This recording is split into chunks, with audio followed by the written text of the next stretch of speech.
Welcome back to the GSMC College Football Podcast. Just talked a little bit about Ohio State. We are going to go to one of their quote-unquote rivals and talk about their season.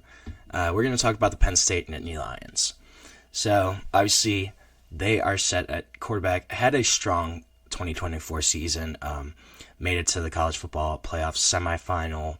Was really, really close to going to the national championship. Kind of lost it in the last 2 or 3 minutes of that game. But this is a team that's returning a lot of talent, is going to be a contender again in 2025. So obviously they are set at the quarterback position right now. Drew Allar returning for his third year as the starting quarterback for Penn State. Unquestioned starter. And he had a really good year in 2024 overall. He improved across the board. Was stronger in his decision making, and just he's always been a guy that looks a little timid at times, and kind of showcased his assertiveness this season. Grew up as a leader. That's a big breaking news. Steve Angeli, Notre Dame quarterback, is in the transfer portal officially. So I'm probably going to cover that tomorrow, but that's a big one. So Drew Allar, though, had a strong 2024 season. Kind of left a bad taste in everyone's mouth after that semifinal where he had that interception against Notre Dame right at the end of the game. Kind of sealed Penn State's fate, sealed the fate of their season. Left a bad, sour taste in a lot of people's mouths, but across the board had a really good year last year, and I think that moment's kind of just sticking in people's minds right now. Ethan Grunkmeyer should be the main backup for them. He occupied that role throughout the college football playoff, where after Bo Pribula transferred into Missouri after he entered the portal, Grunkmeyer took over that role as the backup quarterback, and I think he will continue that role into this season. Running back is going to be another really big strength for Penn State. Both Nick Singleton and Kaytron Allen decided to return for another season at Penn State.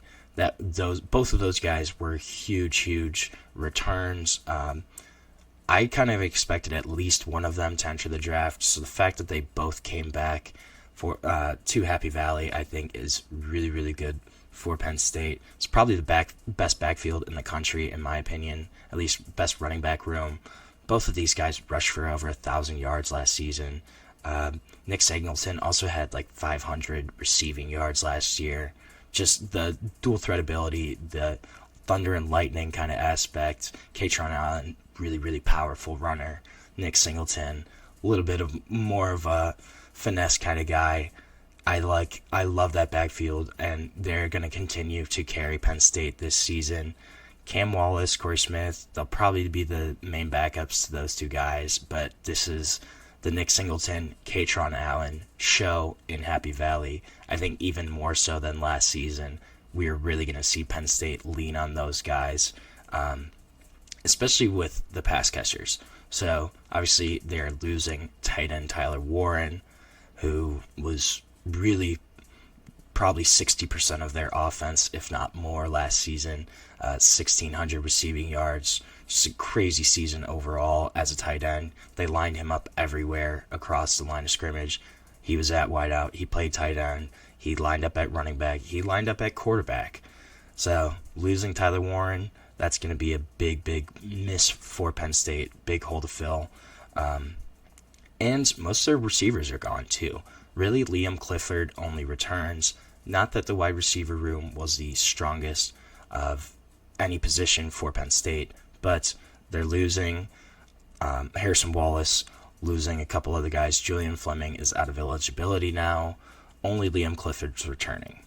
So transfers are expected to play a big role here. Devonte Ross, Kyren Hudson, those are the two main guys that are expected to kind of take over as Penn State's receivers, as their starting role receivers, expected to play major roles. Hudson for USC, he had like 500 receiving yards last season, had a solid year, but not, a world beater by any means.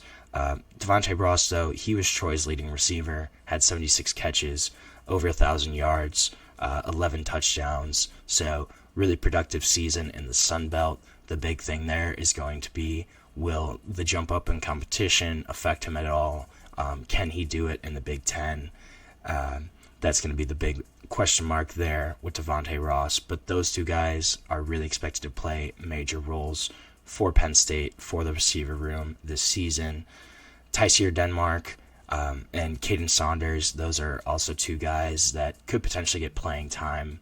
Both of them kind of dealt with injuries in the past, kind of played at certain times, but definitely going to be in the mixture there for wide receiver. Tight ends, they do return Khalil Dinkins, who was their number 2 tight end last season. Played a lot, actually, just in certain packages. He's going to return. He's going to take over as the starter. Kind of known more for his pass blocking ability than his actual catching ability. That's what Khalil Dinkins, that's kind of his calling card. But he is a really strong pass catcher as well. Had a few touchdowns on the season. Luke Reynolds, he should also play a lot. He was the number 1 tight end prospect in his class. Played a decent chunk last season, but should play even more this season for the Nittany Lions. I think freshman Andrew Olesh, that's going to be another name to kind of watch out for. He was a number 47 overall player in the class, number 3 tight end nationwide, but another guy with a strong recruiting pedigree background. Could be a guy that gets playing time, especially just with the hole that Tyler Warren's leaving. Their O-line, though, that's really a strength for them. Pretty much their entire starting offensive line from this past season is returning. Drew Shelton, Nick Dawkins, Vega Ioane, Anthony Doku, Nolan Rucci. They all started games last season, started the vast majority, or at least some of the games. They all played a bunch. Good experience. This is going to be a unit that's really going to be strong, really going to be one of the benchmarks of Penn State's team this season. I think they're going to be leaned on to create holes in the run game and just keep Drew Allar upright overall. They also got a ton of depth. I think this is probably top to bottom the strongest unit on Penn State's roster this season. They should be okay at O-line. Just depends on injuries, production, kind of how they want to set up who's playing where, but most of their starters from last year are returning. There's continuity there. Should be a really strong unit for them. At D-line, obviously the headliner, they're losing Abdul Carter, projected top 3 pick, had a really strong season last year, but Dennis-Sutton is still around. He's expected to be the anchor of that defensive line. So Dennis-Sutton in 2024 still had 8.5 sacks, 13 tackles for loss, and he played his best actually during that college football run. I think 4.5 of those 8.5 sacks came from the college football playoff games. I want to say around 7 of his tackles for loss also came in the college football playoff games. So this was a guy that stepped up when the lights were brightest, when the moment was the biggest it could be. This was a guy that really stepped up his game, and he's going to be expected to be the centerpiece of that Penn State pass rush this season. Zariah Fisher, I think that's another guy that could factor in if he's healthy. He missed almost all of 2022, played in 2023 a good chunk, and then missed all of this past season. So he could be a name, and he's been a solid contributor for Penn State when he's been healthy, but obviously has not been super healthy in the past 2 or 3 seasons. Could be a name that factors in. I'm also looking at guys like Max Granville, Jalen Harvey. Those are 2 prospects who were expected to, or they did redshirt last season, and guys that could potentially push for playing time this upcoming year after redshirting last season and sitting out.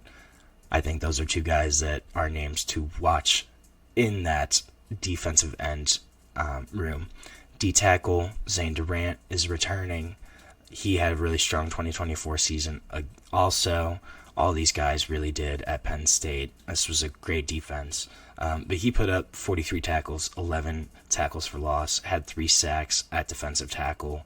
So that is a big return too, just in terms of pass rush ability as well from that defensive tackle spot. It's kind of been a thing that's been growing in emphasis in football throughout the past 2 or 3 years, especially is getting a strong pass rush from that defensive tackle position, and Zane Durant will do that.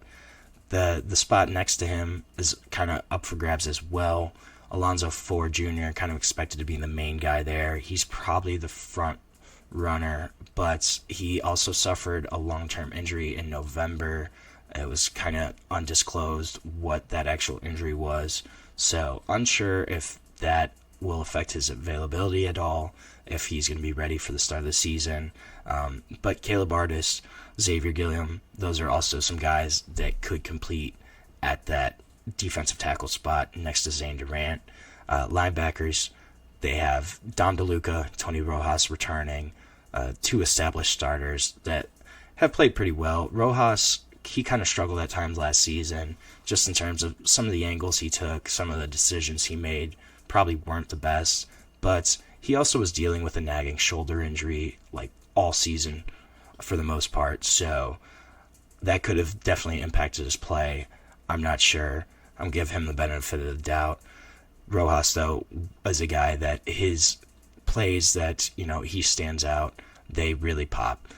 His interceptions, he's had a couple interceptions this past season, but when he stands out, he really, really pops on film, is really impressive at that linebacker position. So just looking for more consistency from him. Dom DeLuca, on the other hand, is really consistent. You know what you're going to get from DeLuca. Smart football player, hard-nosed, not the most athletic, but able to do what Penn State needs him to do, and just kind of has that Big Ten linebacker look, Third spot, though, up for grabs.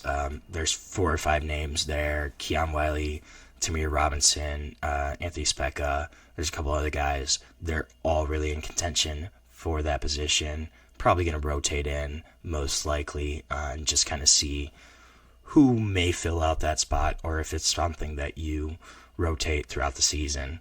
Secondary, they're really deep. Cornerback room is pretty deep. They do need to replace Jalen Kimber. A.J. Harris should lock up one of those starting positions. The other one, again, is going to be up for grabs. Safety, though, they are losing Jalen Reed and Kevin Winston, so both starting safeties are going to be out. Zakee Wheatley, he could probably start. He filled in for Winston last season when Winston was injured, so I think he probably has one starting position there. DeJuan Lane could be another guy that could step up. He was a guy that was supposed to redshirt last year, did not end up redshirting. He ended up having a bigger role than expected, played in most of the games last season. So it could be a guy that actually takes that next step up and starts as a true sophomore. Schedule-wise, Oregon, they have to play Oregon at home. I think that's going to be a tough game, but I do like the fact that it's at home for Penn State. That is a really, really tough place to play. I think it's one of the hardest in the country. It's really loud. It's in the middle of nowhere, and all you hear is 110,000 fans screaming. It's pretty crazy. It's a cool experience. But Oregon, I think the fact that they have that game at home bodes well for them. That's going to be a really crucial one just for Big Ten standings as well as college football playoff standings. They do have to go to Columbus to play Ohio State, which I kind of touched on in that last segment, but that's going to be a really tough matchup. Kind of similar to what I said for Ohio State and Michigan. Until Penn State beats Ohio State, this is going to be a game I'm going to schedule every single season as a game that Penn State will probably lose, but they definitely have the talent. They certainly have the capability to beat Ohio State especially this season. They have Indiana at home. Indiana's, again, a team I think could be better than people expect. I think they take care of business there, though. But, again, this is going to be a team that's going to win 10, 11 games this season. Will be in contention for the Big Ten Championship. Will be in contention for a college football playoff. And I think this season's really kind of do or die for Penn State, just with Allar coming back, with Kaytron Allen, Nick Singleton coming back, the guys that are still in that room. I think this could be kind of the last shot for a few years that Penn State has a legitimate chance at a national championship. So we're going to take another break on the show. When we come back, we're going to talk a little bit about some prospects that I think could have an immediate impact at the next level in the NFL. We'll be back shortly on the GSMC College Football Podcast.